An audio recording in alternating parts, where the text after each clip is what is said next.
Assalamualaikum warahmatullahi wabarakatuh. Perkenalkan, nama saya Muhammad Naufal Ibtial Sulaiman dari Jurnalistik 1C. Di sini saya akan mereview film yang berjudul Your Lie in April dan akan mengaitkannya dengan materi psikologi yang telah dipelajari. Movie live action dari animasi Your Lie in April ini menceritakan tentang seorang pianis bernama Arima Kosei yang memiliki konflik batin saat memainkan piano semenjak kematian ibunya.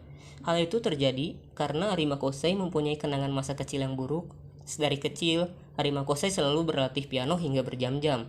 Meskipun selalu menjuarai kompetisi piano, ibunya tidak menunjukkan rasa kepuasan melihat sang anak menjadi pemenang. Di tempat umum, sang ibu membentak, memarahi, hingga menampar Kosei. Kali itu, saking kesalnya, terucap kalimat tak pantas dari Arima Kosei untuk ibunya. Ia berkata, "Orang sepertimu sebaiknya mati saja." Tidak lama dari kejadian tersebut, ibunya benar-benar meninggal. Semenjak kejadian itu, Arima Kosei tidak dapat mendengar nada piano yang dimainkannya dan menyangka bahwa itu adalah kutukan dari mendiang sang ibu yang membuat Arima Kosei mengalami trauma ketika bermain piano. 10 tahun kemudian, Kosei bertemu dengan seorang perempuan bernama Kaori Miyazono ketika diajak kencan ganda bersama dua temannya, Tsubaki Sawabe dan Ryota Watari. Tsubaki yang tahu Kosei akan menolak ajakannya, ternyata mengajak mereka menonton kompetisi violin yang diikuti Kaori. Suatu hari, Kaori mengajak Kosei untuk menjadi teman duetnya karena ia akan mengikuti sebuah kompetisi. Salah satu persyaratan kompetisi itu adalah mesti tampil bersama seorang pianis. Awalnya Kosei menolak karena tidak ingin memicu kenangan buruk di masa lalu. Namun karena Kaori ingin Kosei mengatasi masa lalunya, akhirnya ia menyetujui ajakan Kaori.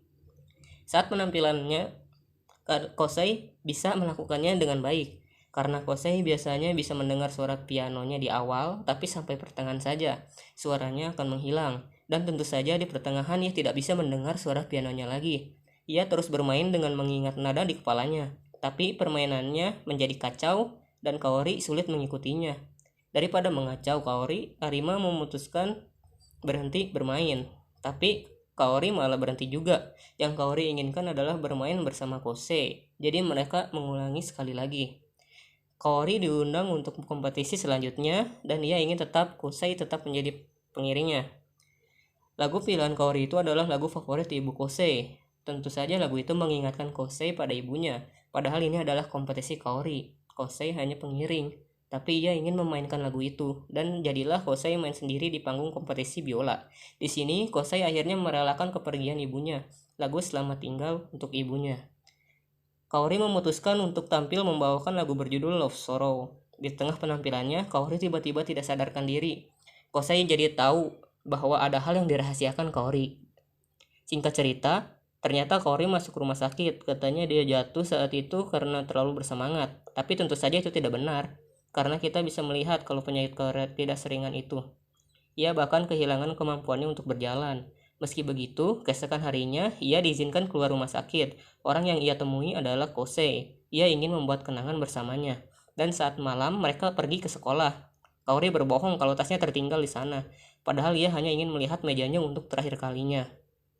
Sakit Kaori semakin parah. Ia bahkan pingsan di lorong.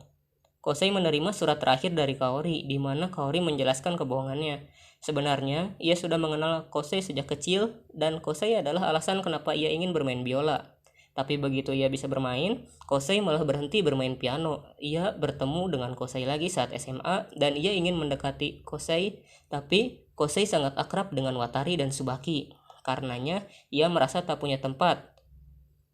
Karena itu ia berbohong menyukai Watari. Sebenarnya ia melakukannya untuk mendekati Kosei. Di sana kita tahu alasan kenapa selama ini Kaori selalu muncul tiba-tiba di hadapan Kosei. Di hari operasi Kaori, Kosei mengikuti kompetisi. Kaori muncul di panggung dan bermain bersama Kosei. Di sana, Kosei melepaskan kepergian Kaori. Dalam movie ini, Naoshi Arakawa selaku pengarang, ia menggunakan metode analitik untuk menggambarkan trauma kejiwaan pada tokoh Arima Kosei. Sosok Kosei memiliki kehidupan yang membosankan dilihat dari perkataannya, yaitu bagiku semuanya terlihat monoton. Dan perkataannya tersebut dijelaskan bahwa kehidupan sehari-hari Kosei tampak monoton, berbeda dengan kehidupan teman-temannya yang berwarna.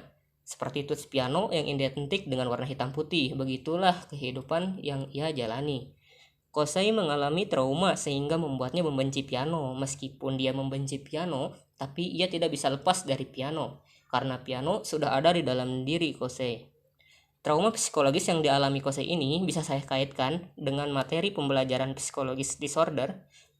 Trauma adalah pengalaman yang menghancurkan rasa aman dan harga diri sehingga menimbulkan luka psikologis yang sulit untuk disembuhkan.